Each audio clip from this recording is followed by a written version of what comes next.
Hello everyone. Today I'm going to discuss about Gopal and the Hilsa fish. कहानी शुरू होती है एक मछली से और ये जो मछली है ना इसका नाम है हिल्सा मछली। और ये मछली बहुत ही ज़्यादा फेमस है। जो मछुआरे लोग हैं ना उनको ये वाले वेदर का बहुत ही ज़्यादा इंतज़ार था कि कब ये वेदर आए और कब हम इस हिल्सा मछली को बेचें। जैसे आपको पता है कि जब वेदर चेंज होते हैं तो उसी के अकॉर्डिंग हम लोग को वेजिटेबल्स मिलते हैं, है ना, और फ्रूट्स मिलते हैं। ऐसे ही मॉनसून का वेदर चल रहा था और मछुआरों को वेट था कि कब ये मौसम आए, कब ये सीज़न आए जहाँ पर हम लोग इस हिल्सा मछली को बेचें। ये जो हिल्सा मछली है ना, ये हर जगह इसके चर्चे हो रहे थे इस मछली के। और बाज़ार में जितने भी लोग थे वो लोग हिल्सा मछली को बेच रहे थे। हर जगह जो लोग थे ना वो बस हिल्सा मछली के बारे में ही बात कर रहे थे। उनके पास तो कोई और दूसरा टॉपिक था ही नहीं, सिर्फ वो इसी मछली के बारे में बात करते रहते थे कि आज मुझे ये मछली इतने रुपए की मिली तो कल मुझे ये मछली उतने रुपए की मिली थी। तो यही चर्चा हो रही थी हर जगह। अच्छा, जो बाज़ार में मछुआरे जो इस मछली को बेचते थे ना वो लोगों को ऑफ़र भी देते थे कि आप इतने में ले लीजिए तो हम आपको इतने में दे देंगे, ठीक है।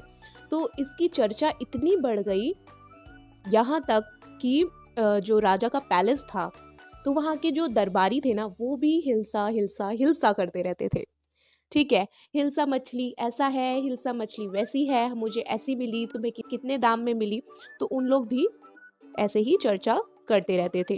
राजा को ना गुस्सा आ गया कि इन लोग के पास कोई और काम धाम नहीं है, मतलब जब देखो हिल्सा मछली के बारे में बात करते रहते हैं, इसके अलावा कोई दूसरा टॉपिक ही नहीं है। अच्छा, अब क्या होता है कि एक दरबारी ना राजा के पास आता है और वो बोलता है, महाराज आपको पता है आज मैंने हिल्सा मछली ना इतने दाम में ली, देखिए कितनी अच्छी है। तो राजा को और गुस्सा आता है। तो वो बोलते हैं कि तुम एक दरबारी हो यहाँ पर या फिर तुम मछुआरे हो। राजा को ना बहुत गुस्सा आता है और वो अपना आपा खो देते हैं। फिर बाद में उनको रियलाइज होता है कि मैंने बहुत ज़्यादा गुस्सा कर दिया है। वो ना सबको बुलाते हैं और अपना मतलब बोलते हैं कि मैंने बहुत ज़्यादा गुस्सा कर दिया, मैंने अपना आपा खो दिया था। अब इनके दरबार में, राजा के दरबार में ना एक व्यक्ति था जिसका नाम था गोपाल। ये सबसे ज्यादा बुद्धिमान व्यक्ति था वहां का। अब इसके मुंह से भी हिल्सा मछली की चर्चाएं निकल रही थी।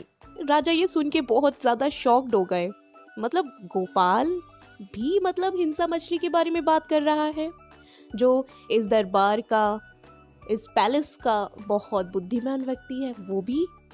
अब क्या होता है, एक दरबारी ना राजा से बोलता है कि ये जो गोपाल है ना वो भी किसी को ना चुप नहीं करवा सकता, मतलब ये टॉपिक को चेंज भी नहीं करवा सकता, क्योंकि वो खुद ही बात कर रहा है इस टॉपिक में सारे लोगों से, तो वो कैसे चुप करवा सकता है। हाँ, माना वो इस दरबार का बहुत ज़्यादा बुद्धिमान व्यक्ति है, पर मुझे नहीं लगता महाराज कि ये किसी को चुप करवा पाएगा या किसी का माइंड जो है ना, जिसके माइंड में ये चल रहा है हिल्सा मछली, उसको चेंज कर पाएगा। अच्छा, अब ये गोपाल ना राजा से बोलता है, ऐसा नहीं है, मैं करके दिखा सकता हूँ। तो राजा गोपाल को चैलेंज करते हैं। फिर राजा बोलते हैं, अच्छा तुम करके दिखाओगे तो ठीक है, तुम मेरे ना पैलेस में हिल्सा मछली को लेके आओगे और जब तुम मेरे पैलेस में उसको खरीद के लेके आओगे तो ध्यान रखना कोई भी लोग इस मछली की चर्चा ना करें और ना ही इस मछली को देखें, मतलब कि लोगों का ध्यान ना इस मछली में ना जाए और लोग इस मछली से अट्रैक्ट ना हो, ठीक है, तुम्हें मंजूर है? तो गोपाल कहता है, ठीक है, मुझे ना मंजूर है। अब क्या होता है, कुछ दिनों के बाद गोपाल की जो दाढ़ी होती है ना वो बढ़ जाती है, ठीक है। तो गोपाल अपने घर में होता है और वो क्या करता है, अपनी आधी दाढ़ी को काट लेता है और फटे पुराने कपड़े पहनता है और अपने फेस में ऐश को मलता है। अच्छा फ्रेंड्स, ऐश मतलब होता है राख। जैसे हम लोग अगरबत्ती या धूपबत्ती लगाते हैं, उसमें से जो निकलता है ना, तो उसको ऐश बोला जाता है। ऑलराइट, तो वही ऐश वो अपने ऊपर मल लेता है। उसकी वाइफ गोपाल को दिखती है और वो दिखती रह जाती है। वो मतलब शॉक्ड हो जाती है, मतलब एकदम से गोपाल को हो क्या गया है, फटे पुराने कपड़े पहन रहा है, आधी दाढ़ी काट ली है और मुंह में ऐश मल रहा है, मतलब क्या हो गया है। वो जाती है गोपाल के पास और बोलती है, आपने ये क्या पहन के रखा है। तो गोपाल बोलता है कि मैं ना मछली खरीदने जा रहा हूँ, हिल्सा मछली खरीदने जा रहा हूँ और मुझे मत रोको। तो उसकी जो वाइफ होती है वो कहती है, मैं आपको ऐसे नहीं जाने दूंगी, आप कितने गंदे लग रहे हैं, आपने क्या पहना है, आपका दिमाग तो ठीक है।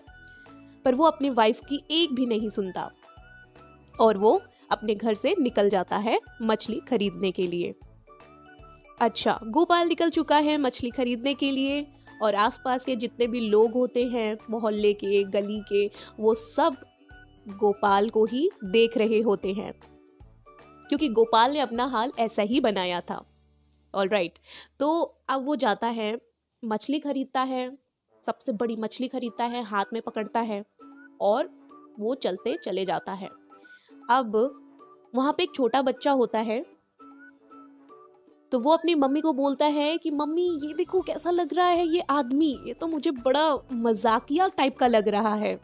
तो उसकी मम्मी ना रिप्लाई करती है, हाँ मुझे लग रहा है कि ये कोई पागल इंसान है, तभी उसने अपना हुलिया ऐसा बनाया हुआ है। और जहाँ जहाँ से वो गुजरता है महल के लिए, क्योंकि वो उसने मछली खरीद ली, अब वो महल के लिए जा रहा है। ये जो गोपाल है ना, वो जिस जिस रास्ते जाता था उस रास्ते में जितने लोग होते थे वो हंसते थे गोपाल के ऊपर, क्योंकि गोपाल ने अपना हुलिया कुछ इस तरह से बनाया हुआ था। और पूरे रास्ते सारे लोग गोपाल की ही बातें आपस में कर रहे थे और हंस रहे थे, उसका मजाक उड़ा रहे थे। फाइनली गोपाल पहुंचता है महल। अब महल के बाहर जो राज दरबारी थे, मतलब जो सिपाही थे, वो गोपाल को अंदर नहीं जाने देते पैलेस के, क्योंकि वो पहचान नहीं पाते कि ये गोपाल है। वो कहते हैं कि हम तुम्हें अंदर नहीं जाने देंगे, तुम मुझे ना कोई पागल इंसान लग रहे हो। तो गोपाल ना वहीं पे खड़े होके क्या करता है, नाचने लगता है और जोर जोर से गाने गाने लगता है। यही बात राजा को सुनाई देती है और एक दरबारी अंदर जाता है और राजा को बोलता है कि बाहर कोई पागल है और आपसे वो मिलने आया है। तो राजा बोलते हैं उसको ना वहां से भगा दो, हटा दो। फिर राजा बोलते नहीं नहीं, ऐसा करो, एक काम करो, तुम सुनो, उसको ना अंदर लेके आओ, मैं उससे मिलना चाहता हूँ। ठीक है। अब फाइनली गोपाल पैलेस के अंदर एंटर करता है, पर कोई भी उसको पहचान नहीं पाता कि ये गोपाल है। राजा उससे पूछता है, गोपाल से बोलता है कि मतलब तुम कौन हो और तुमने ऐसे कपड़े पहन के रखे, गाना गा रहे थे, तुम कौन हो। तो तभी क्या होता है, आसपास के जितने भी दरबारी होते हैं ना, वो तो नहीं पहचान पाते, पर एक दरबारी ना उसको पहचान लेता है, गोपाल को। तो वो बोलता है अरे ये तो गोपाल है। तो राजा बोलता है गोपाल से, गोपाल तुमने ये क्या पहन के रखा है, और ये मतलब तुमने अपनी आधी दाढ़ी काट के रखी है, कि ये सब क्या है। तो गोपाल कहता है कि महाराज आप कुछ भूल रहे हैं। तो वो बोलता है, राजा बोलता है मैं भूल रहा हूँ, क्या भूल रहा हूँ। तो वो गोपाल बोलता है अरे आप ही ने तो मुझे चैलेंज किया था कि कोई भी मछली, इस मछली का चर्चा ना करे जब मैं इस पैलेस में आऊं। आपने मुझे ऐसा चैलेंज दिया था ना कि तुम एक मछली खरीदना, पर कोई भी एक भी इंसान इस मछली के ऊपर चर्चा ना करे और ना ही इस मछली को देखे। तो देखिए मैंने ये कर दिखाया। जब मैं रास्ते से आ रहा था तो लोग सिर्फ मेरी ही बातें कर रहे थे, मुझे ही देख रहे थे, एक भी इंसान ने इस मछली के बारे में बात तक नहीं की, इवन देखा तक नहीं। और जब मैं पैलेस आया तो लोग मुझे ही देख रहे थे, यहाँ पर भी लोग मुझे ही देख रहे थे, उन्होंने भी हिल्सा मछली के ऊपर कुछ नहीं चर्चा की, ना ही हिल्सा मछली को देखा। राजा ये सुनकर बहुत ज़ोर ज़ोर से हंसने लगे और गोपाल को शाबाशी दी और साथ ही साथ उसका बहुत ज़्यादा अप्रिशिएट किया, तारीफ की गोपाल की, और बोला तुमने इम्पॉसिबल थिंग को पॉसिबल कर दिया। और यहीं पे ये शॉर्ट स्टोरी फिनिश होती है। आई होप कि आपको ये स्टोरी समझ में आई होगी। अगर आपको ये स्टोरी अच्छी लगी है तो लाइक कीजिएगा, सब्सक्राइब कीजिएगा और शेयर ज़रूर कीजिएगा। Thank you.